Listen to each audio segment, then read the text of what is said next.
Welcome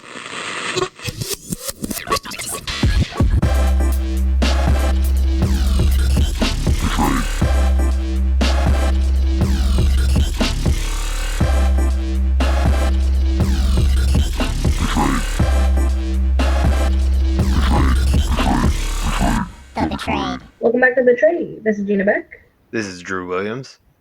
Thank you for listening, liking, commenting, and subscribing. We appreciate y'all, especially reviews on Apple Podcasts. It means a lot. Yeah, and like always, thank you again for that continued support and that hashtag Banana Cats. And if you want to come on and tell your story, check out the links in the description, message us, and we'll get back to you. Absolutely. How are you, Drew? I'm good, Gina. How are you? I'm doing good. When people are listening to this, by the way, it was Drew's birthday on Thursday. So let's tell him happy birthday in the comments. A big happy birthday to you. I won't sing and stuff like that. I'll do that on the day. But happy birthday. Thank you, G. Thank you very, very much. I'm an old man. I'm 35. Well, you've done a great job on the podcast, and we all appreciate you and appreciate the work that you put into it and the editing you do. And just, we have to go by YouTube rules. So just know that if things feel a little over-edited and you don't like that, you guys can always go to the description, go to our other streaming platforms where things are more free there, and we'll have a website soon. So thank you, Drew, for doing all of that stuff for us. We appreciate you, and you mean a lot to us. Thank you, G. You mean a lot to me, and our supporters mean a lot. It's given me a lot of routine and purpose, and it kind of helped. This is a good segue into what I wanted to talk about first. Also, after this, and when we upload this, Friday, March 5th, is actually Cyclic Vomiting Awareness. I know people that have listened to us from the beginning know that I have a disease called cyclic vomiting syndrome. For those that don't know, I get in these cycles where I throw up every 5 minutes, and they last anywhere from 24 hours, longest was 6 weeks. It's most common in children. We'll link in the description me talking more about like my own personal stuff.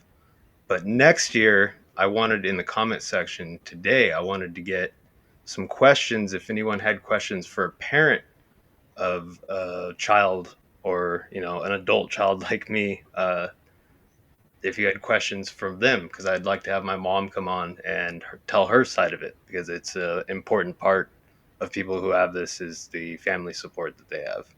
So if you guys have any questions, leave them there. If you have some for me too, I'll answer them next year. I know it's a long way away, but I plan on being here next year, so a little prep for it.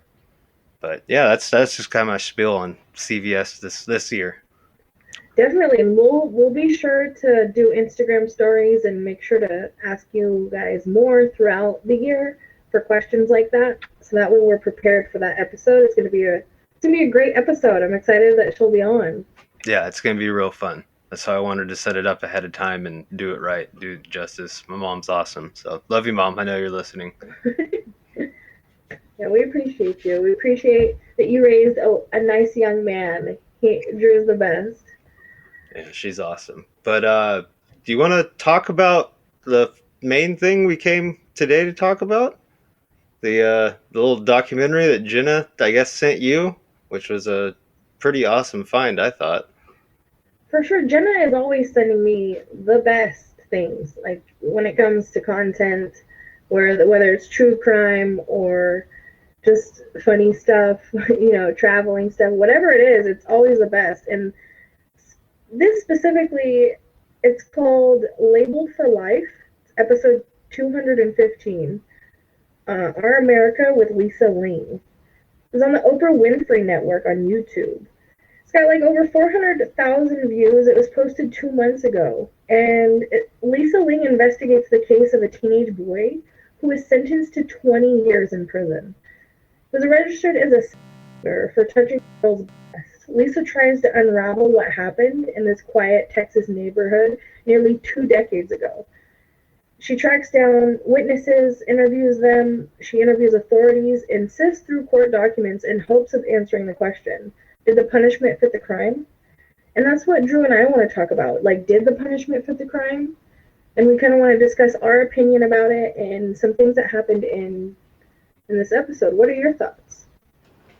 So I'll be completely honest. If he didn't have the those sisters and those statements, the ones that were like, "No, nothing happened," I would have placed him in with all the other weirdos that you've caught. You know what I mean? Like his personality kind of seems shifty, but the statements from the people that were there and how bad, besides the main woman that accused him, uh, how bad they feel for the time and stuff like that, makes his story more believable.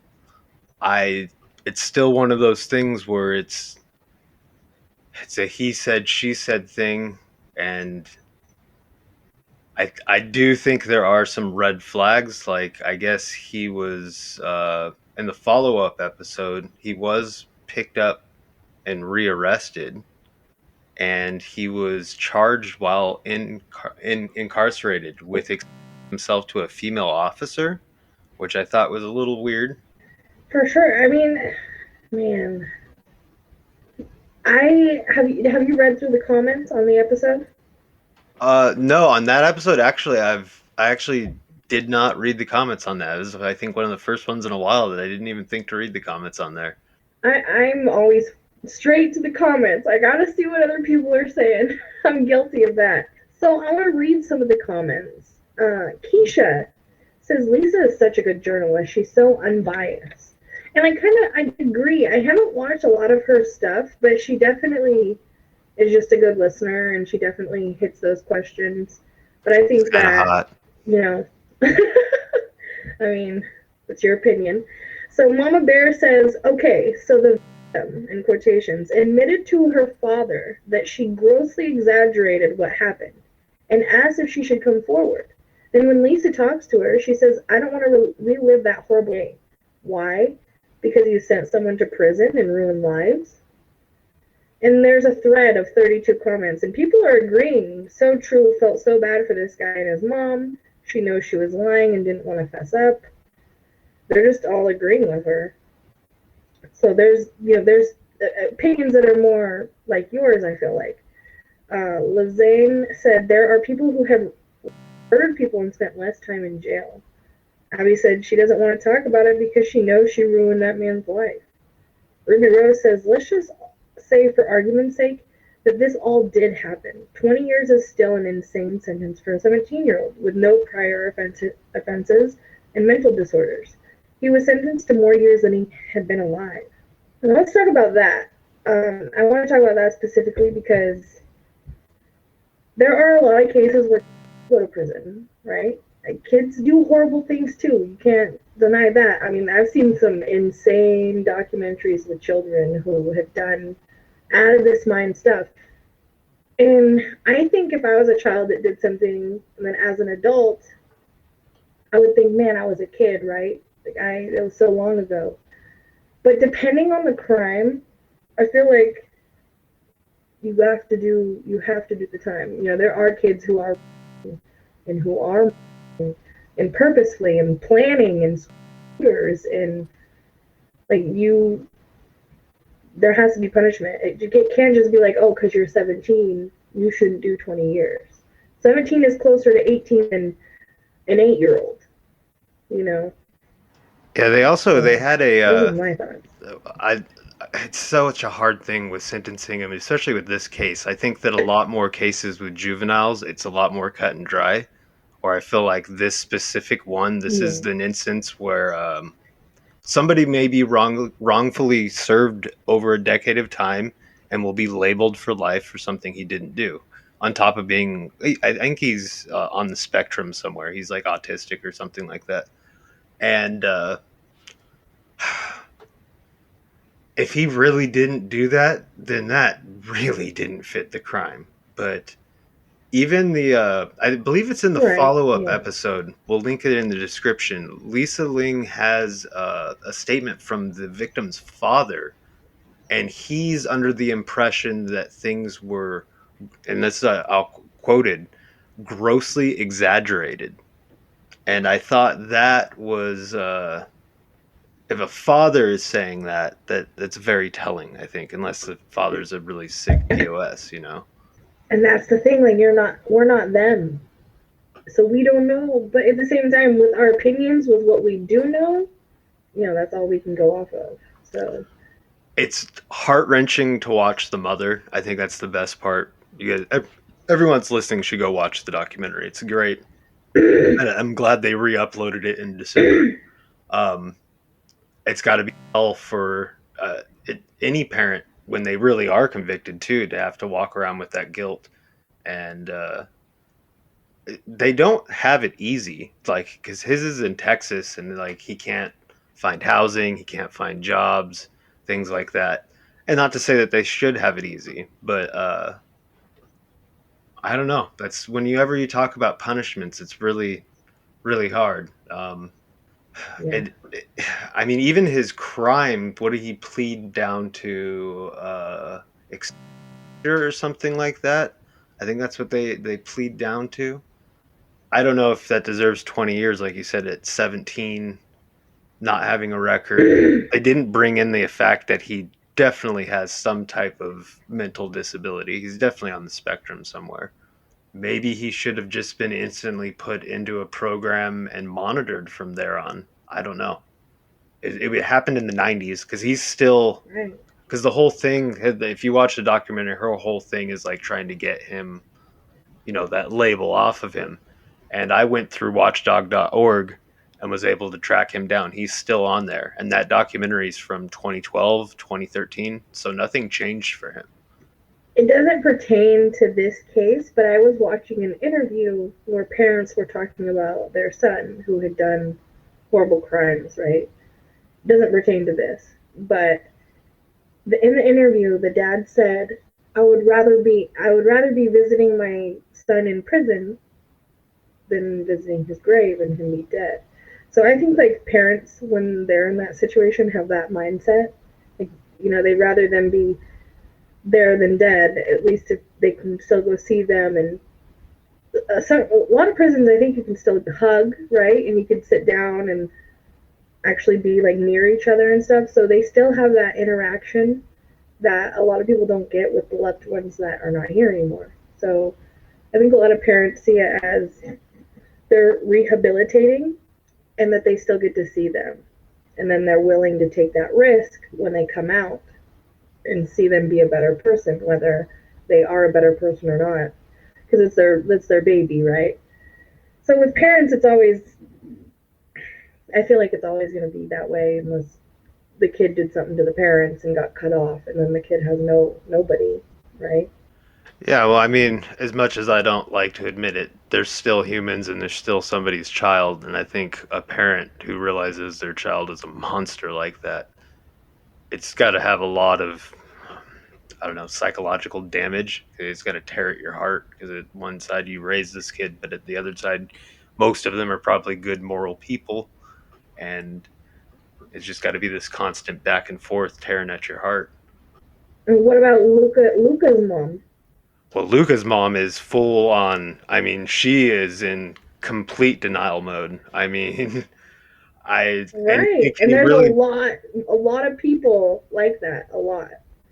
can you really blame her to be? I mean, she's got to be mentally broken to know because she probably deep down inside knows that he did those things, but you probably mentally can't handle knowing that your son was raised to be that sick of ended up being that sick of an individual, I should say.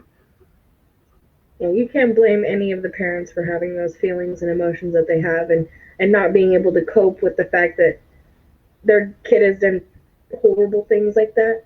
But it's just a good example. It's a good example that we've all, I feel like, if you haven't watched it, go watch it. But I feel like that we've all watched and we can agree on, from an example. So, I feel like a lot of parents And are like that. I think Luca's mom goes a little bit out of her way to extra, deny it, but at the same time, don't go at people's family members. Just let them be. Like I said, the mental anguish that they're going through, knowing that they raised a monster, they're living in their own. I mean, it's got to be. I mean, really, for honestly, it's got to be. See, when we were, catching up to 5, 4, 6 sometimes a day. And the community was so strong where they would find the family members, right? And so when they would find the family members, we had to make it a point to and say, don't harass the family, because it's people's first instinct is to rush to the people closest and to ambush them with all of the information, and then a lot of people will start to threaten them due to being just related, or just, because that's all they have access to is the parents, so they take out their anger on them, like something. So that's something that what you just said is to leave the parents alone. They didn't do the crime. They had no idea. They're finding out with you. And so notifying them is one thing, but threatening them and then things like that, it's not okay at all. No, like you got to remember that individual is the one that committed that crime. They're the one to blame. And, in most cases, I would say 90+%, the parents of those people are actually completely horrified by the crimes and are completely embarrassed. And like I said, it's probably a personal because you probably still love your kid, but you don't want to, look like you're over supporting him or anything like that. Yeah, and if you guys know me by now, I'm a put myself in other people's shoes kind of person. So if you guys put yourself in a parent's shoes that's going through that, would you want the reminder daily that your kid is a monster? You already know.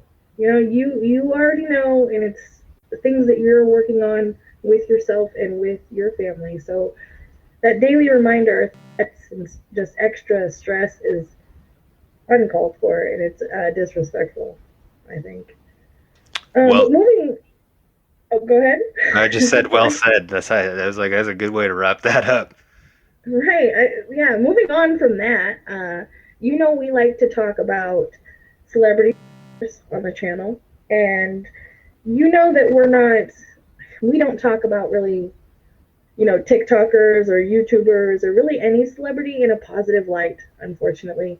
Every time we bring them up, it's because of something that they've done. And so, speaking of the TikTok community, I'm sure if you haven't heard, now you know, someone that maybe your child likes to watch, James Charles, has been caught, and there's legal action being taken for him and sending pictures to a 16-year-old, and knowing that it was a 16-year-old because the age is in the bio and it was, within the conversations.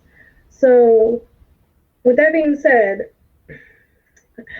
he's still on the platform, TikTok, and other comment sections were pulled up in comment sections, and in year-old comment sections, and 16-year-old comment sections of him asking them to DM him and asking to be able to talk to them more and calling them, hot or cute. It's great, and it's great just for everyone to see, because publicly some of his best friends that he says are his best friends are girls, to be specific, not boys. He is gay, so treating the boys though. And boys, which is good to talk about this, is they don't get believed when it comes to SA stuff. And, I'd say a good percent of the time they don't get believed. Would you agree? I would say they don't either get believed, or if it happens to them, all the males are like, "Oh, that's not a big deal." Like they're like rooting it on, like it's just him coming to age. It's becoming a man or something like that. It's just, yeah, it's disgusting. It's disgusting how people portray it that way and don't take it seriously. When I think that that does harm in its own, not being believed. Not only did they go through that trauma, but now they're not being believed. And I mean, that leads to suicide. That leads to wanting to be drugs, wanting to, do drugs, wanting to do dangerous things, wanting to be around dangerous people. It just leads to bad things because this kid feels like they have nobody. And then the people that are in closest reach are those people. So we need to start believing kids. There's a lot of people on the internet not believing even this one, and he has receipts for days. He literally has pictures of him, and James even admitted it in a Twitter statement, saying that he didn't know his age in the beginning, and saying that he will start checking IDs when he's talking to people. So he's not saying he's going to stop. He's saying he'll just start checking IDs and stuff like that. Like, it just doesn't make sense. It's not cool. It's not something that, like, should be glorified, or he shouldn't have a platform where there's tons of kids around, I don't think. I'm not one to say, hey, let's take some platforms away from people, but in this case where there's evidence of him being on that platform a lot, more than 3 times, I think something needs to be done. I just wanted you guys to be aware, because I know that our audience that listens is an older audience. We don't have, in our analytics, we don't have children listening. So with parents or people becoming parents, just be aware that TikTok is full of adults. It's not just kids. And I think a lot of people have that idea that, oh, it's a kids dance dumb app. I see things from dancing, food eating, reactions, reviews, building things. I've seen a dude build a robot from scratch, and he's just some kid in high school. Like, there was some actually really good, cool content. Whenever I travel, I type in the hashtag of where I'm going and get to see cool things that are there and what's going on now. Like, so what I'm trying to get at, it's not just for kids. So people have that idea that it is. So don't just throw your kid on an app thinking it's just for kids. There's plenty of adult content going on there, and I think it's getting even more saturated with adults, especially girls, with like OF and stuff. I see more and more girls promoting that on there. And, if you don't want your young boy or girl to see content like that, or to see content like even boys have promoting their OF, it's not just girls. And then, you have the possibility of your child being messaged in the comments or in their DMs by older people. So just be aware of that. Yeah, like we always say, and you always say, check your kids' devices, monitor what, look, get involved with what they're doing online, ask questions. You don't have to be like overly crazy into it, but try and figure out what they're doing, see if there's anything weird going on. And I don't know, just be careful. The internet is not necessarily bad, but just like anywhere else on the planet, there's bad people on it. So you gotta, take steps to prepare for in case something does happen. Right. I just know there's a huge stigma around TikTok being like an only kids app or something, and it's totally not. It's definitely not now. Maybe it was, but it's not now. And my advice, just to sum it all up, at the end of the day, you should be checking anything where they're able to communicate with anyone, whether it's family or friends or strangers. Anything with a comment box or a message box needs to be monitored, because it's dangerous. And I think things that disappear. I've seen a new update on Instagram. You can have the vanish mode even in your DMs. It's not going to be long where that vanish mode is going to be everywhere, and things are just disappearing. People don't want the track record, so you got to be aware of that too. The vanish mode, it's gone forever, and then you have no idea if someone got your address, someone kidnapped your child, and then the messages vanished, and then it takes the police too long to get that evidence off of a phone. We have a phone that's still in evidence, and it's been over a year. We know, so you just kind of got to be on top of it these days.